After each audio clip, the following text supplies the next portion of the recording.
What if I told you the person you think you are doesn't actually exist? Before we begin this video, I want to ask you something. I have a physical body of flesh and bones, and I usually call it me. But if I lose one of my arms, is this body still truly me? If my heart or organs were transplanted into someone else, then where exactly is the self? And if we break it down further, this body is made of billions of cells, then molecules, then atoms. So, does the self truly exist at all? Today, we're going to explore no self, one of the most profound and mysterious teachings in Buddhism. It's also one of the hardest concepts to fully grasp. So I invite you to stay relaxed, stay present, and follow this video until the very end. I promise you won't be disappointed. In fact, this video may completely change how you see the world and help you live a happier life.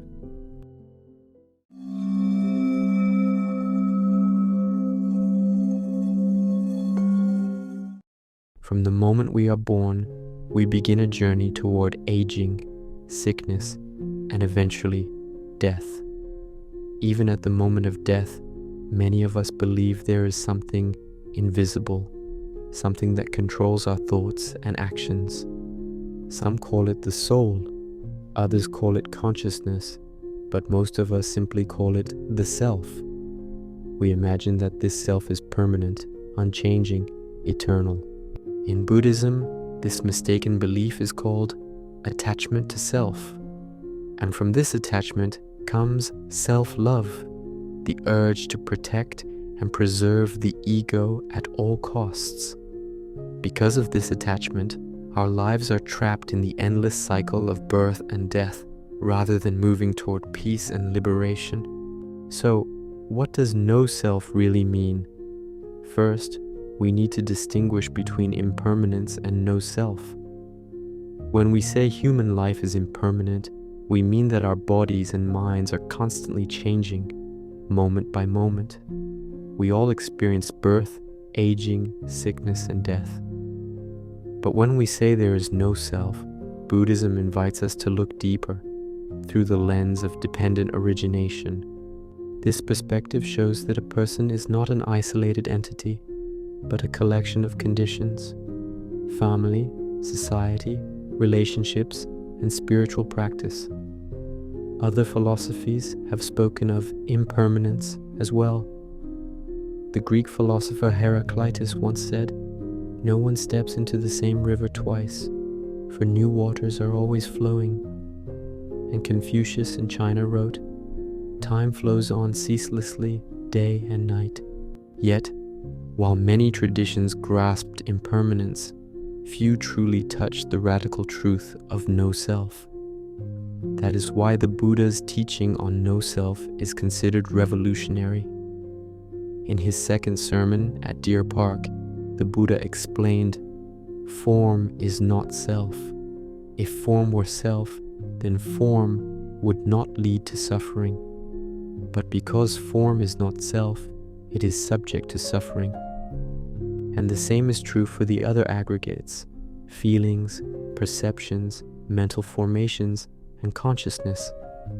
Together, these five aggregates create the illusion of a permanent self, when in reality, they are always shifting, always arising and passing away.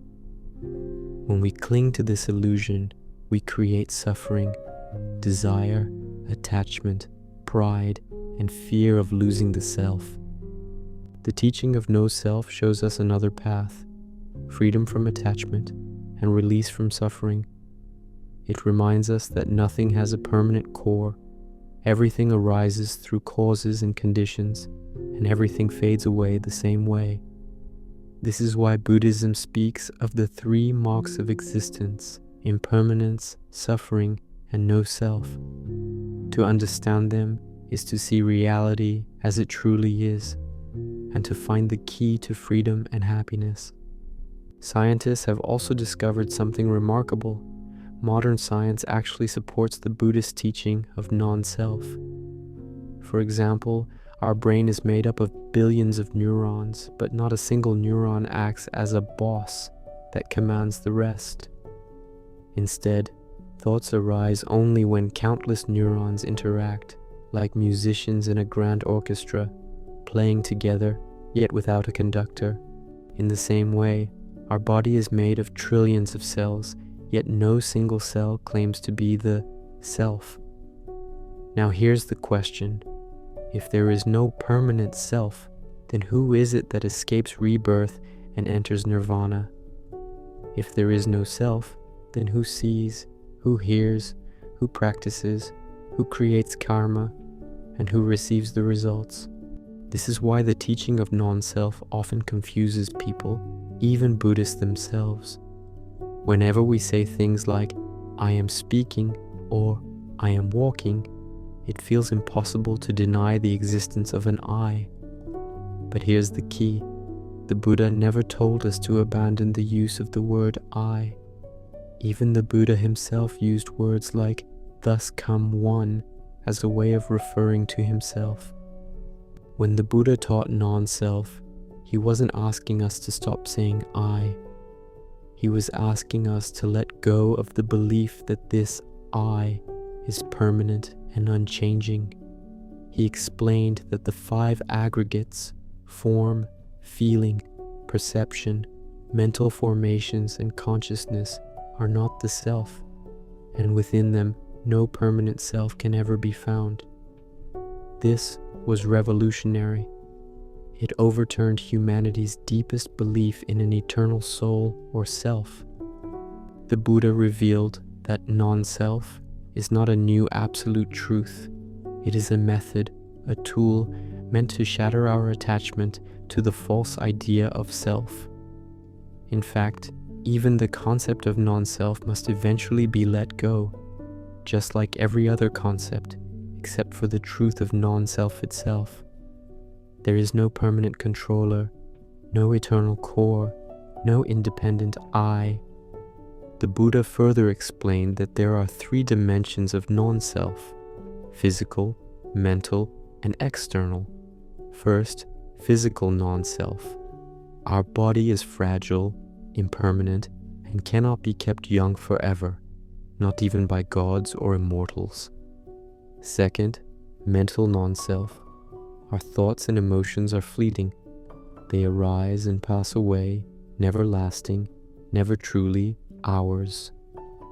Third, external non-self. The world around us is constantly changing. Cities turn into ruins, oceans become fields, and everything shifts moment by moment.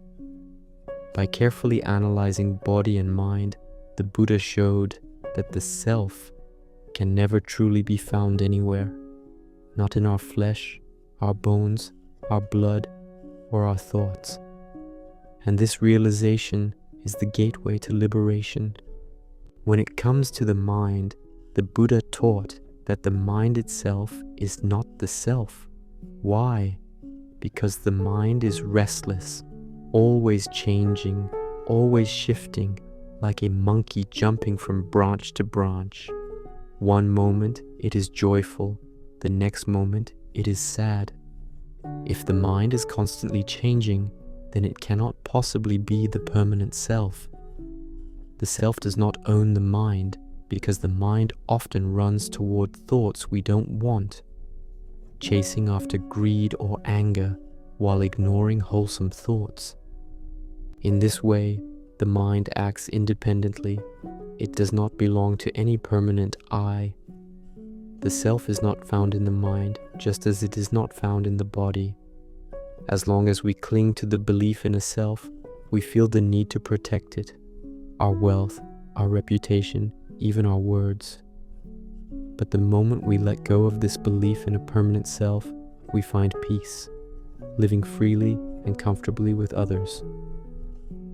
The Buddha taught, understanding non-self is the key to enlightenment. Why?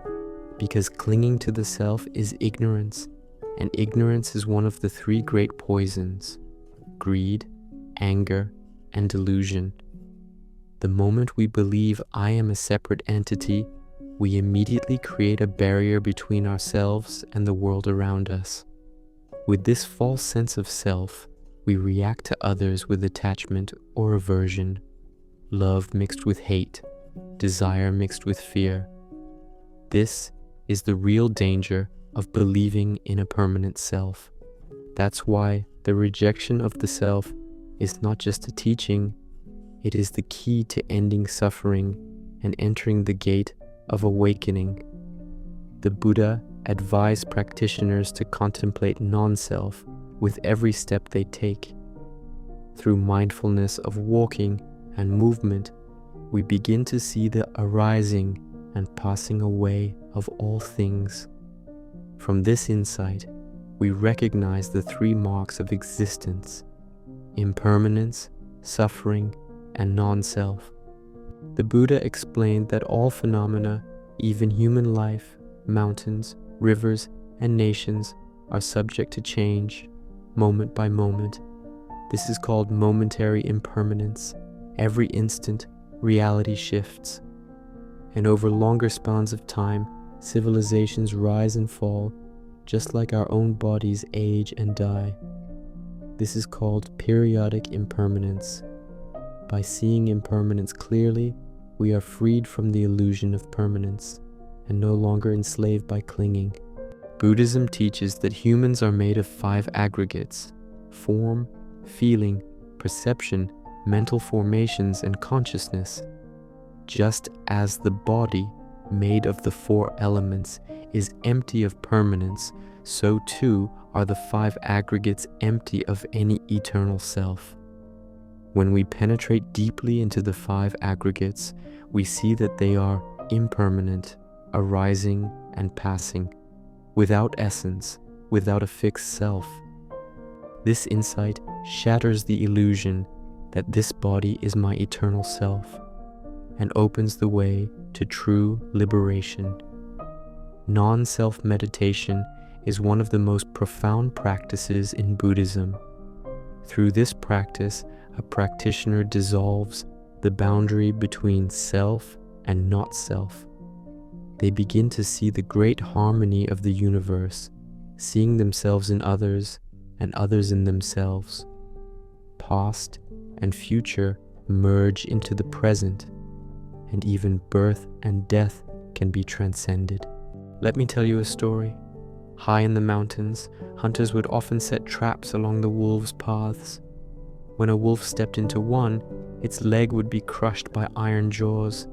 Desperate to escape, it would sometimes bite off its own leg to survive. The wolf lost a limb, but saved its life.